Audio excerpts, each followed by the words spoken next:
My message is we are playing a long game. We cannot go silent. We don't have the luxury of giving up or walking away from this fight. We have to brace lawmakers for the opportunities ahead, but we also need to send signals to state lawmakers and governors and mayors to say, hey, we are counting on you to pick up where the federal government is abandoning us. I'm Dr. Dana Fisher. Welcome to the Apocalyptic Optimist podcast. Real talk about what's broken and how we, and yes, even you, can actually fix it.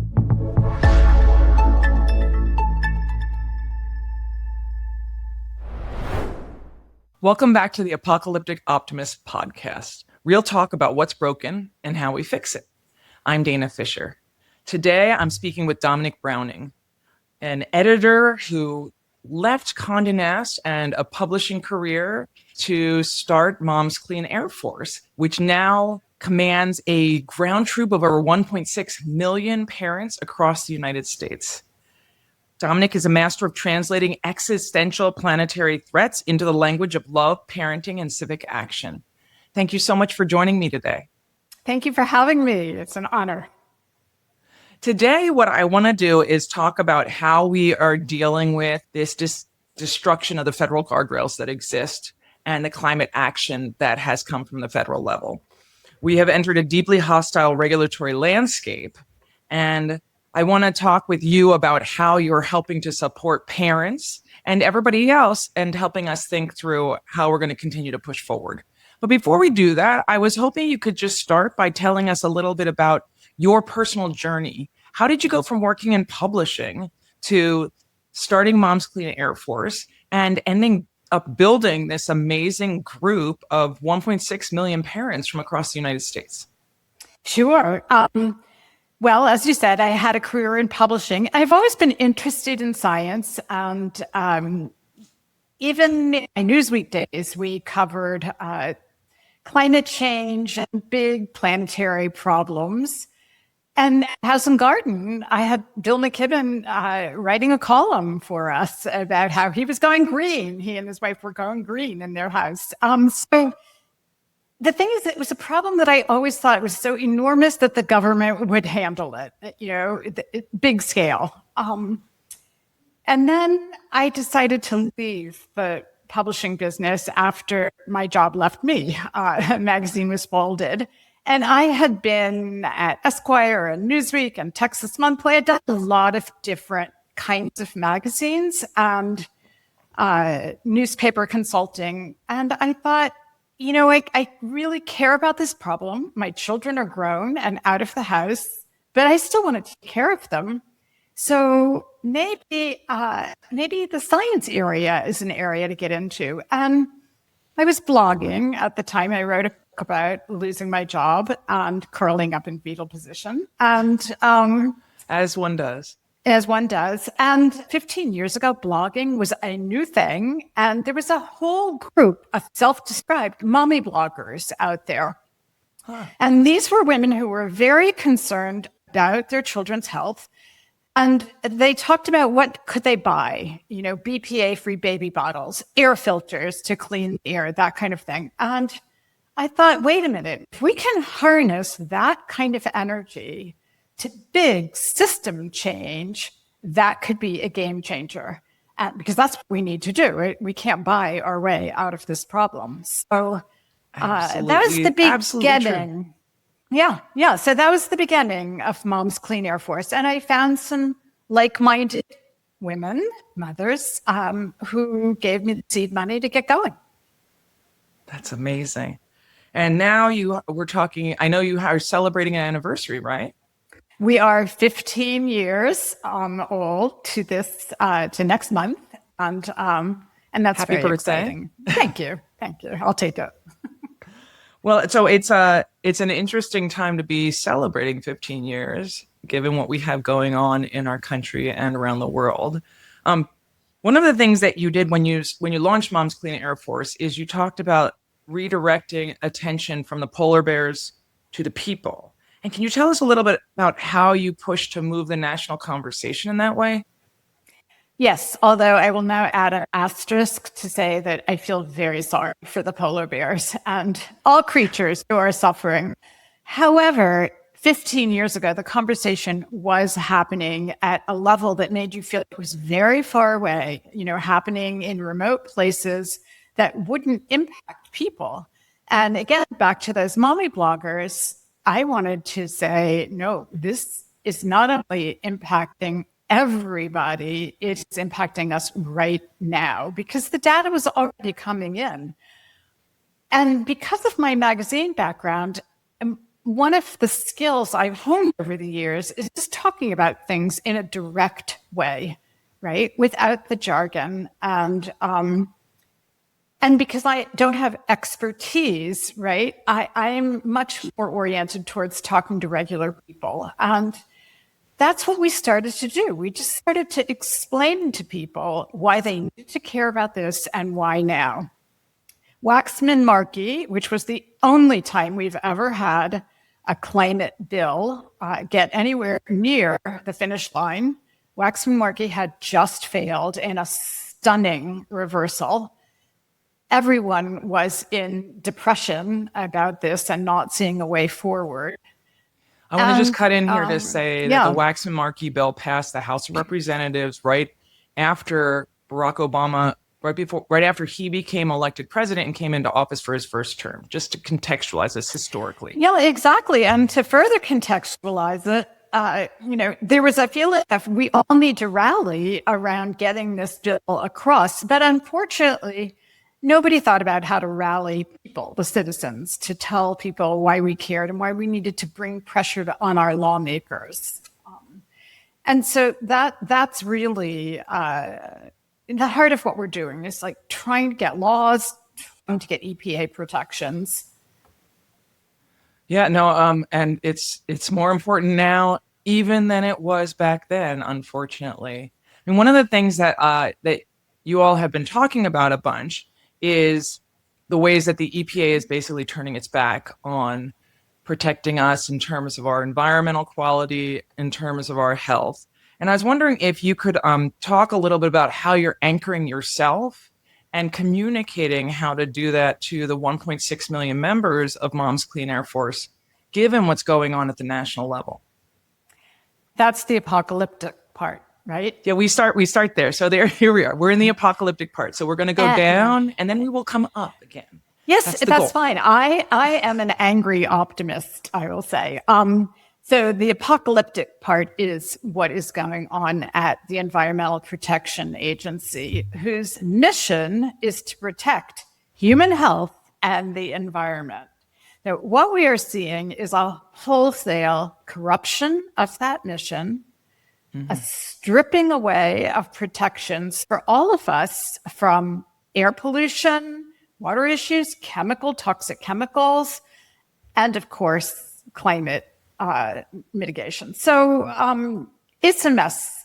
Essentially, the entire administration seems devoted to the idea of gutting the Clean Air Act and also gutting protections that are very popular with people. People understand air pollution, which is why we started talking about climate pollution. And I would get these letters from scientists who were saying, it's not climate pollution, it's climate emissions. And I would say, yeah, but people don't understand emissions, but they understand pollution.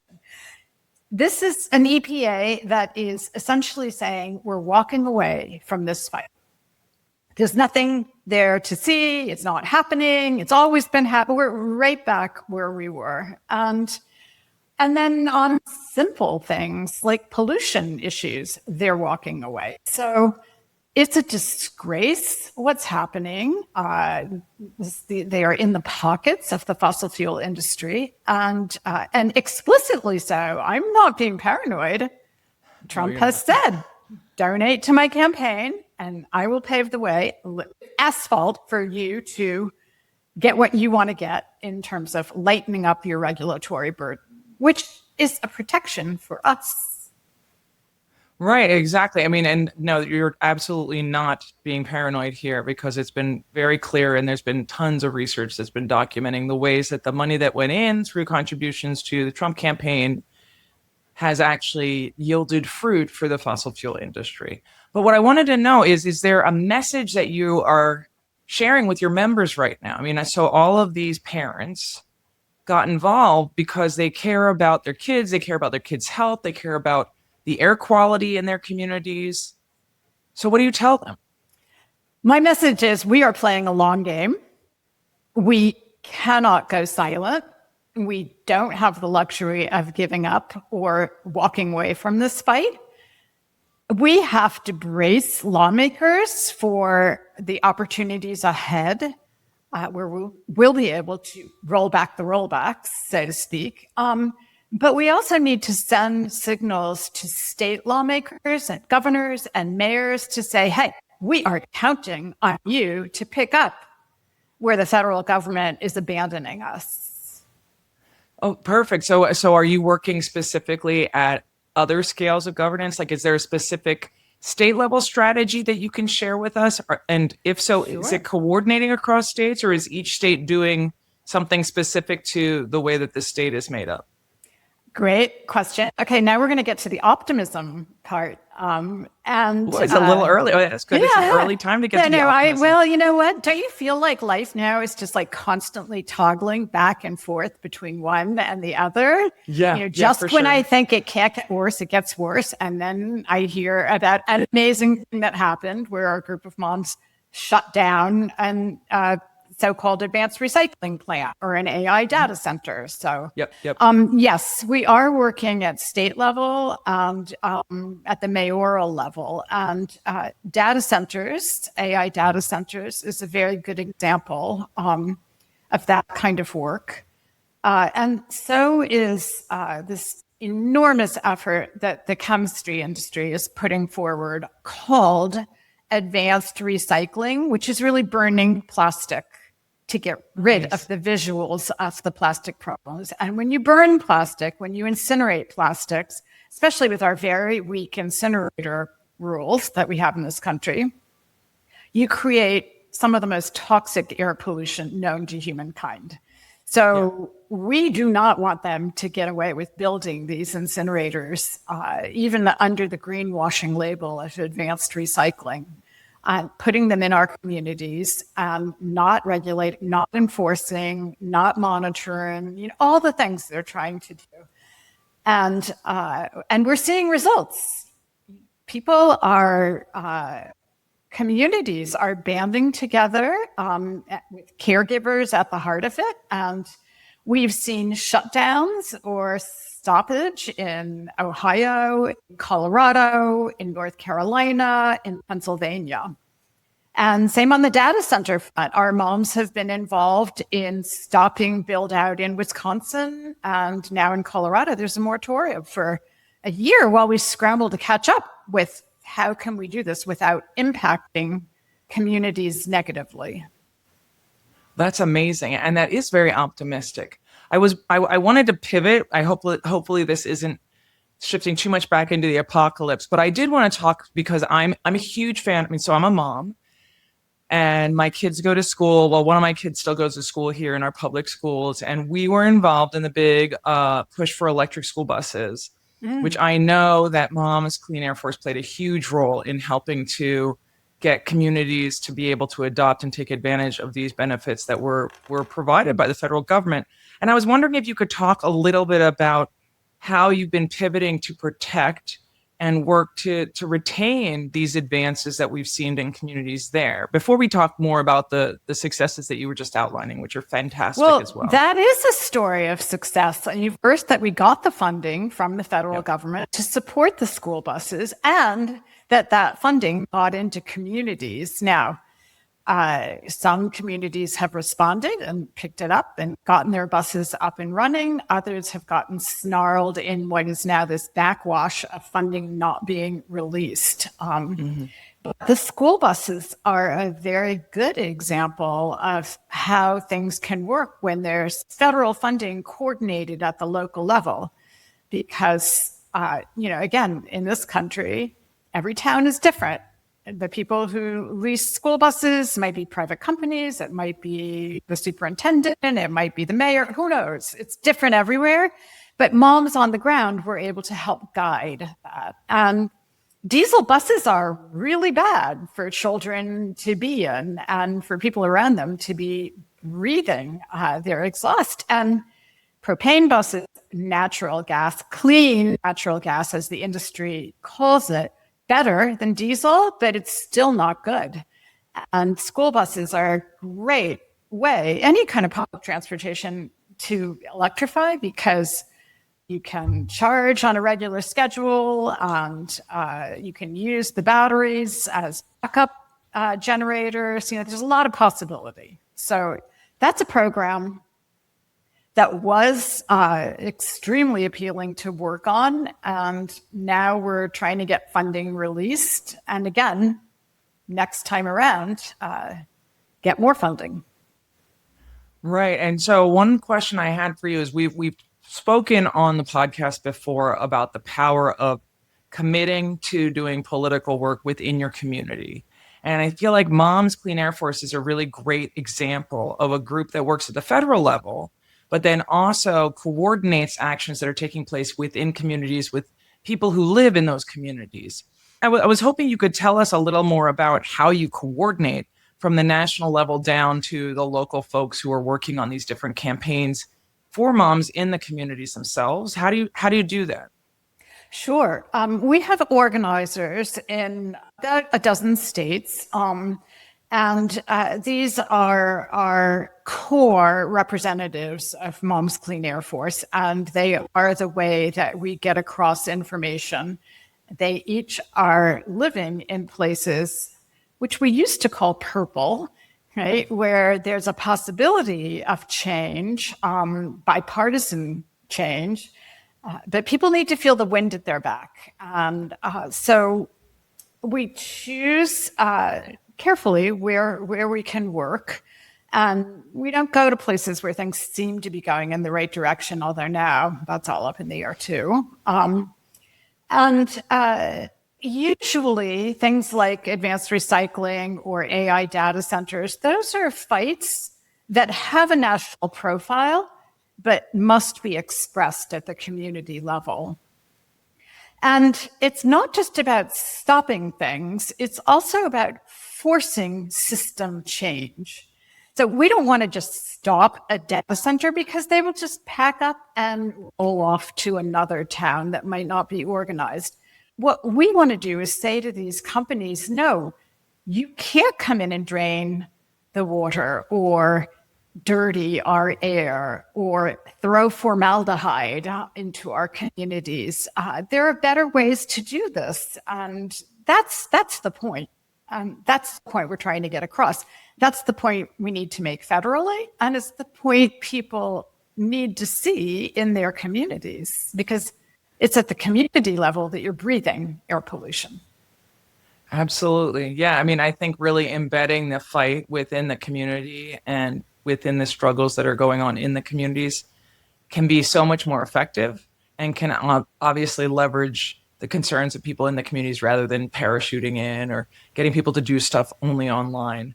And one question I had to follow up with that is, can you give an example of some type of systemic change that you all have witnessed or have been part of getting to over the years? And I realize that right now it's a good time to look back at some of the successes, maybe. Because all of the successes are now being attacked. So yeah, right. A good one is Mercury regulations. So when we started Moms, as we were saying, post failed federal legislation, right?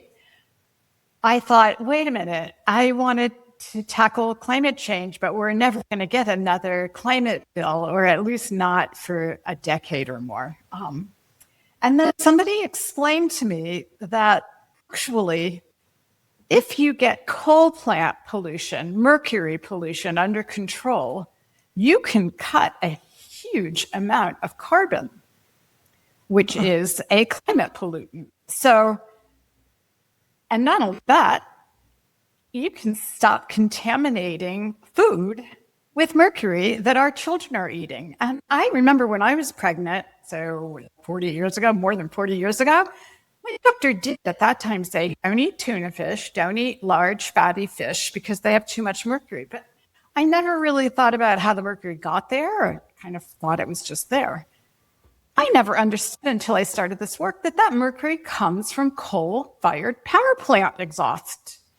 And it rains down into the water and it converts and goes up the food chain. And what we know now that we didn't even know 20 years ago is there isn't really a hard blood-brain barrier or a hard placental barrier. What you eat, what you take in when you're gestate, that's going to the fetal brain. And mercury is attracted, if you want to put it that way, to fatty tissue. And the only fatty tissue in the fetus is in the developing brain. And mercury is a potent neurotoxin, and it disrupts that architecture. Incredibly to me, there had been a 15-year fight to strengthen mercury protections, and it wasn't getting anywhere. So we jumped into that wholeheartedly because it just had everything I wanted as a way of messaging that we can make a difference. And we pulled together a diverse coalition and all the moms. And we did get EPA to pass stronger mercury protections, which were then again strengthened. So that's the kind of thing. Another is methane regulations. Methane is even worse than carbon in the short run as a climate forcer. And we have fought tooth and nail to get methane protections because along with methane, when that's fracked, come all these volatile organic compounds that are very dangerous to our health. So you can talk about climate pollutants without ever talking about climate change. And those are supposed to be durable changes, durable wins. And they haven't won yet with these rollbacks. You know, we will keep fighting and we'll get them back. Right. I mean, and with the redirection to some local level struggles, are you finding that there were opportunities to push back there to make sure to hold the line maybe in places where you feel like the federal level is trying to, or is weakening? We could say it that way, maybe. I mean, Well, is there an example of that? Yeah. A lot of examples of that in the AI data center world, because again, these guys are, and I say guys advisedly, they are putting diesel turbines, gas turbines on wheels and calling them mobile sources, which aren't regulated, so that they can just pollute because it's cheaper. And so stopping these projects is an incredibly important win because it's important for the community and it sends a signal to the industry. You cannot come in and assault people with your development. Yeah, I mean, the data center struggle, I think, is a particularly interesting one because we've seen that data centers have become increasingly unpopular across the country and across the red-blue divide, if you want to think of it that way. I was wondering if you could talk a little bit about if there are places where Moms is forging new and interesting coalitions in this struggle at all. Have you found yourselves working with folks that you didn't expect to see, or is it really more individuals coming out as parents? No, I think it's both. I think, for example, the work that we've done in Wisconsin, which I would say is sort of a red-blue area, that was extremely vivid example of people coming together to ask questions and demand protections. Our moms were there. It was one of our moms who catalyzed these efforts. And then our job is to keep going so that they don't just pick up and move elsewhere. Right. How do you do that? Well, here's the other thing about Moms Clean Air Force. We show up day after day after day, month after month. And as you know, anybody who has been involved in changing laws and changing regulations tedious. It's long. You can't like just have a protest and then leave and wait. It's the actual work of writing the laws, drafting the laws, criticizing them, all of it, just day after day. And in a community, it's working with either the mayor or your utility board or however it's set up where you live. And just showing up and having conversation and explaining what it is we're looking for. We're not attacking artificial intelligence, which would be crazy. And it's been with us for quite a long time, right? Well, the people who are creating this need to be thinking very deeply and hard, and they are, about what they're unleashing on the world. That's a whole other conversation, right? Let's just put that one to this. Yeah, we can't. There's a lot to unpack there. There is. But anyway, so that's what we're doing, is we're having conversations with people who have their fingers on the levers to write the laws. And like moratoria are very useful because nobody has in place the regulations to protect communities from the kind of pollution we're seeing and the potential devastation we're seeing. So people have to scramble to catch up to this new kind of build out. Well, that actually brings us to another question I wanted to ask. So one of the things that Mom's Clean Air Force is famous for, at least in my opinion, is these amazing lobby weeks / play in for climate action, where you bring in folks from across the country to lobby representatives here. Well, I'm in Washington, D.C., I should say that. So here in Washington, D.C., to actually, you have these meetings on the Hill, everybody's wearing their red shirts. I'm wearing my red shirt in solidarity today. It doesn't have your logo, but that the idea is I can't find mine. You've got this sign right behind you. I know, that's right. Yeah. But so I was curious if you could talk us through how these lobby days work and how frequent are they, and and if you're seeing them changing in the current moment. They're incredibly important. Big, splashy, multi-state lobby days, we do probably once a year.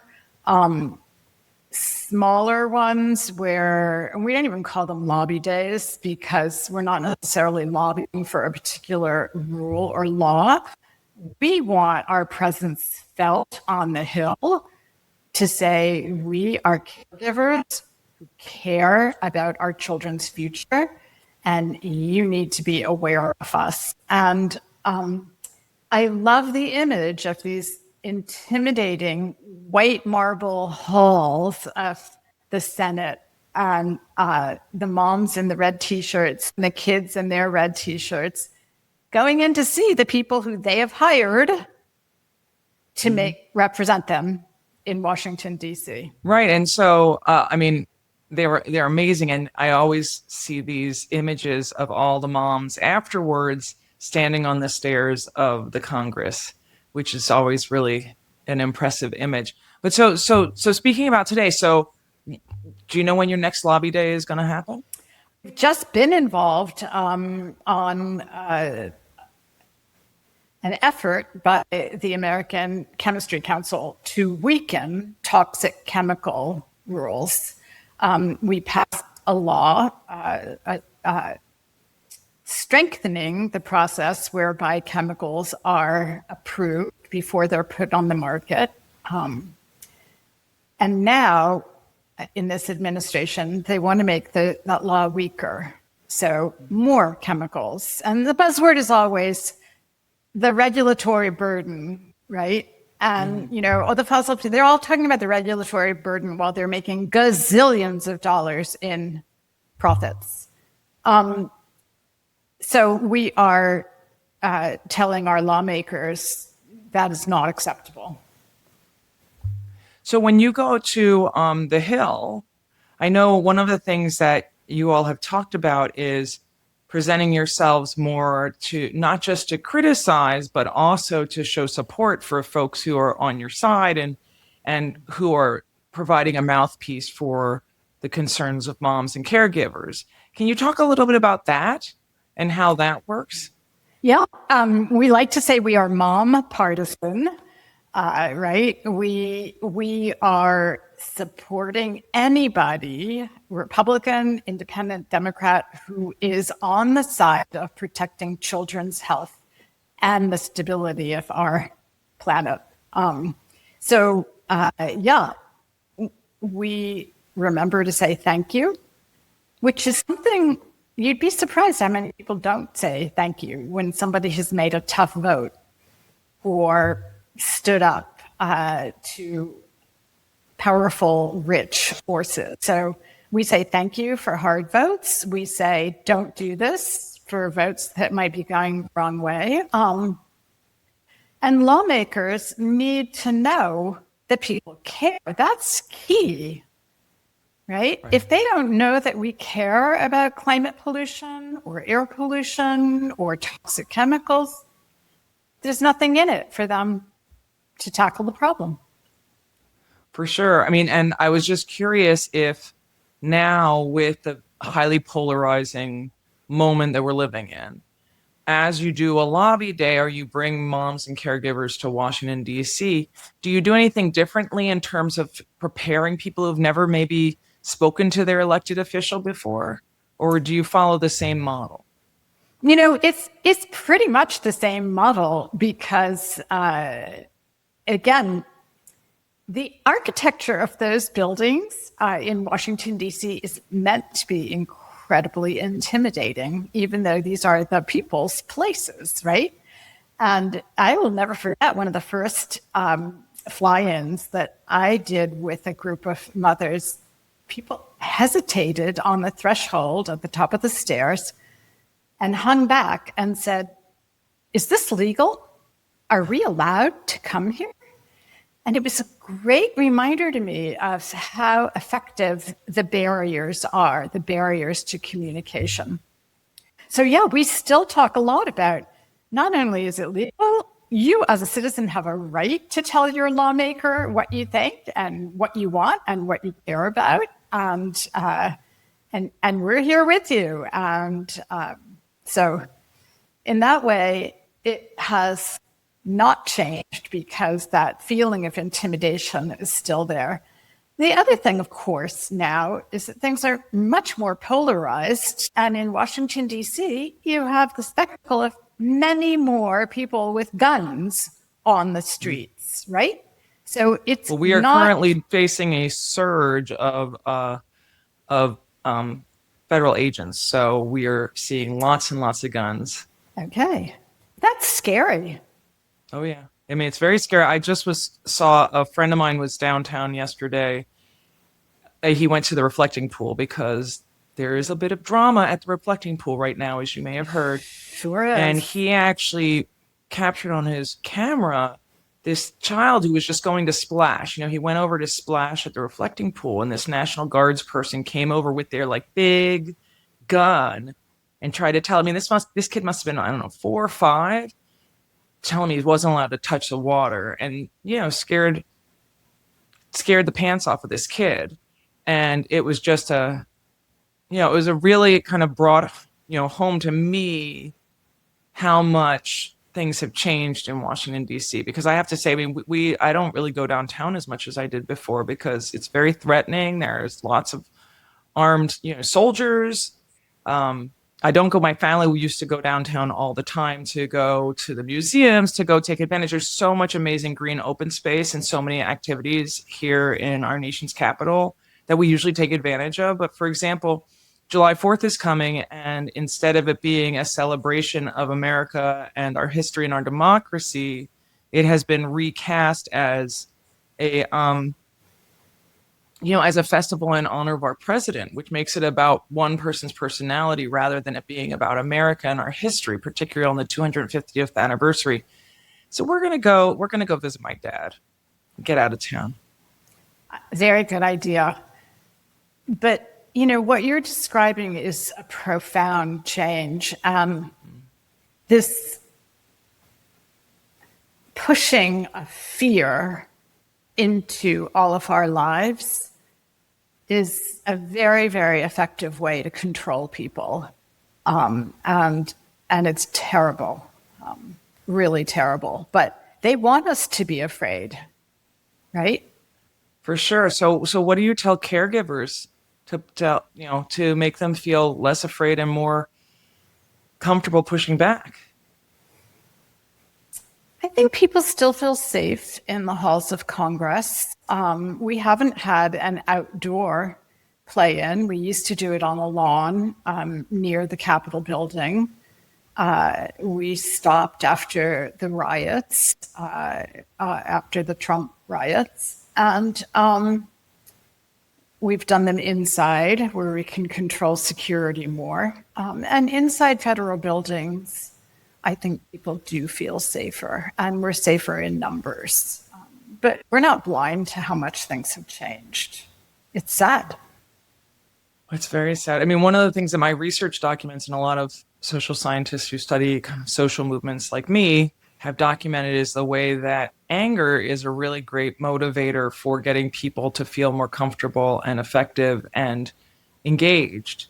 And so one of the things that I've documented with people whom I've studied out at these pro-democracy protests and demonstrations is the degree to which we're seeing anger as a real motivator and an emotion that brings people together. Even though, in a lot of ways as women, we're frequently told, don't be angry, don't be shrill.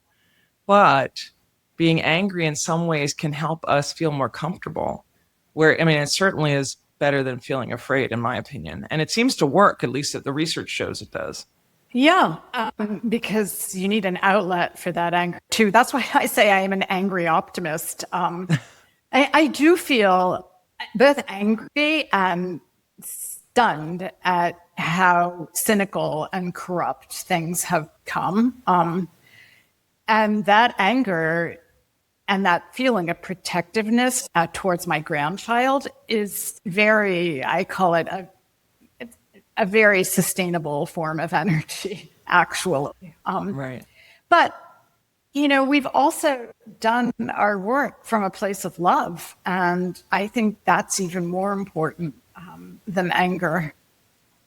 No, absolutely. And that's a very good reminder. Right, for sure. Do you ever go to agencies and talk to people when you do your fly-ins?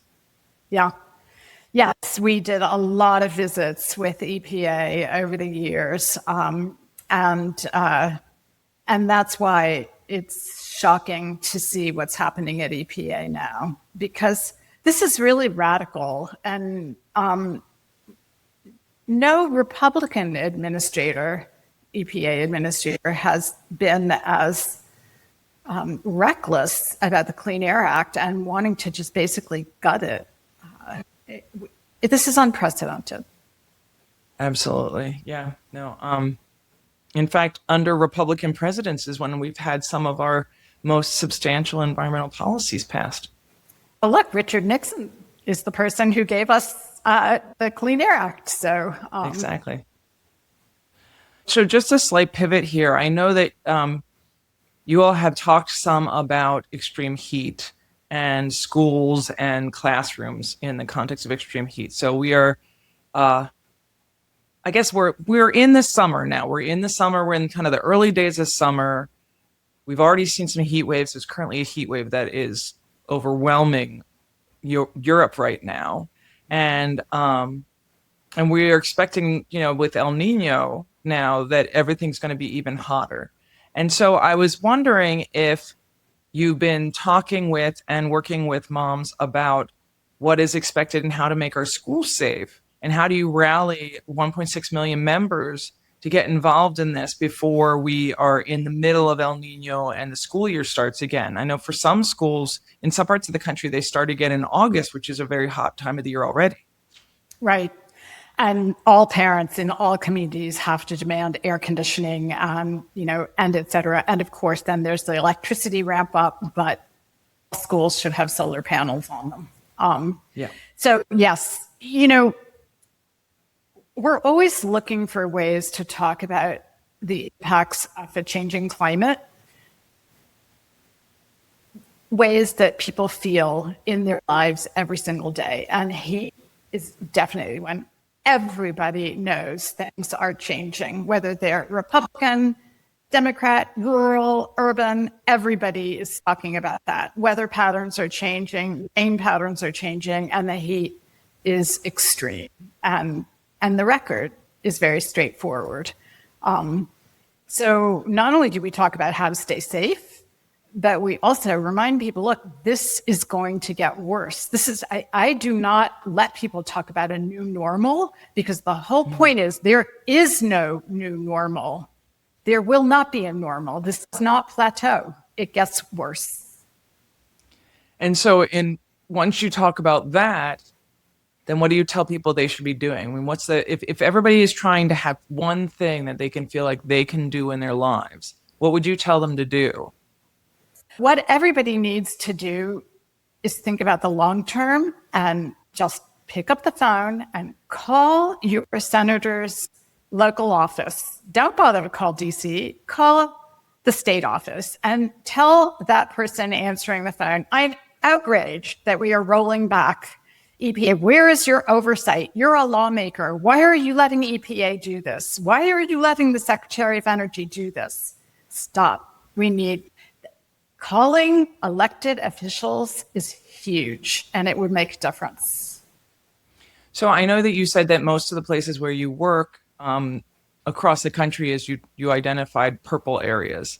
Do you have different advice for people who live in a blue area or a red area versus those who live in the purple areas where maybe their electeds are more open to different perspectives? Or is it the same message? It's an interesting question now compared to 6 months ago, because look what's just happened in New York State, right? With climate laws.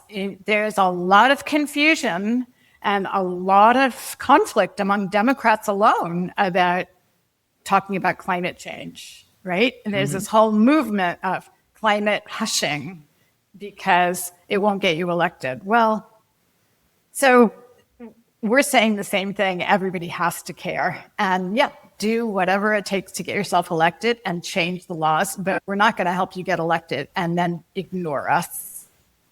So then are you telling people not to talk about climate while they're getting elected? Or do you have a position on that? Or no, we're telling people you have to talk about it because people do care. They care about air pollution. They care about climate pollution. Is it their number one concern? Not yet. By the time it's everyone's number one concern, it will be too late because there will be too much death and destruction happening. So, and I get that, I have a job doing this, but people care about their paychecks. They care about their mortgages or their rents. They care about their children's medical bills. They care about school. They have a lot of concerns. I mean, right now, everyone's talking about affordability for very good reason. But that doesn't mean they don't care about climate. We need to know that a new generation of leaders is going to understand that this is a concern. Absolutely. So shifting slightly, because I know we're going to run out of time here. Do you have advice to people who don't see themselves as, traditional activists or protesters, but have concerns as parents? Is there a message that you tell them versus somebody who's like, I'm riled up and I want to call my elected? Do you have a different message for people who might be, new to politics, but feel like they have to do something? Sure. Yeah. And it's an important question because everybody does have a different sort of personality, gait, and comfort level. We talk about nap time activism. We have petitions, and those count. They count for the historical record, and they count that a lawmaker is hearing from constituents, we're not happy about this, or yay, go, do more. And that's as simple as sitting at your computer and pressing a button and sending a petition. A phone call is a very private thing, and it's a nice person, probably your local college student who is answering the phones and taking the message and writing down, we got a call about that AI data center, and that kind of thing. So, those are things you don't have to be in the streets. You don't have to be in a huge group of people. There are a lot of things that can be done. What you can't do is be paralyzed by despair or stick your head in the tar sands. In the tar sands, in whatever sands you have near you. Whatever sounds. And so does Moms have a message? We have a midterm election coming up in November, and I know you're nonpartisan, but do you have a message about the election and what people and caregivers should be doing across the country? Sure, because there are Republican officials who care about the environment.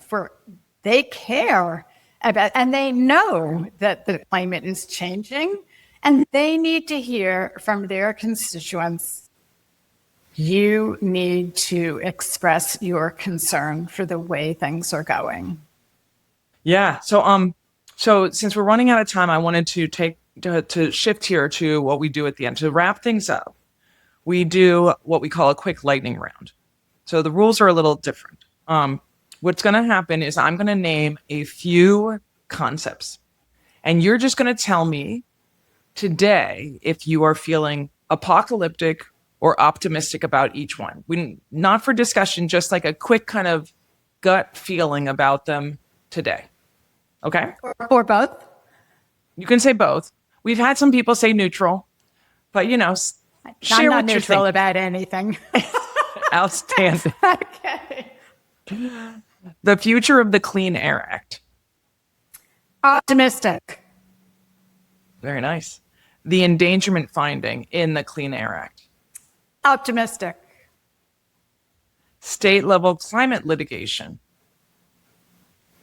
Pessimistic. Apocalyptic. Electric school buses. Optimistic. Community-led methane tracking. Hopefully it won't be necessary because we will have countrywide satellite tracking. Hopefully. Corporate accountability. Apocalyptic. And finally, the power of parents and caregivers. Completely and 100% optimistic. Outstanding. We always like to end on an optimistic note. So I just want to say thank you so much for sharing how you translate and empower caregivers and their concerns from their communities and for their children into political power and political action. Happy anniversary. And I really appreciate your taking time to join the Apocalyptic Optimist podcast. Thank you. Thank you so much for having me. Thank you for listening to this episode. I hope you're feeling a little less apocalyptic and a little more optimistic now. I'm Dr. Dana Fisher, and I'll see you next time. If you like this episode, like, subscribe, and even pass it to a friend. Thanks.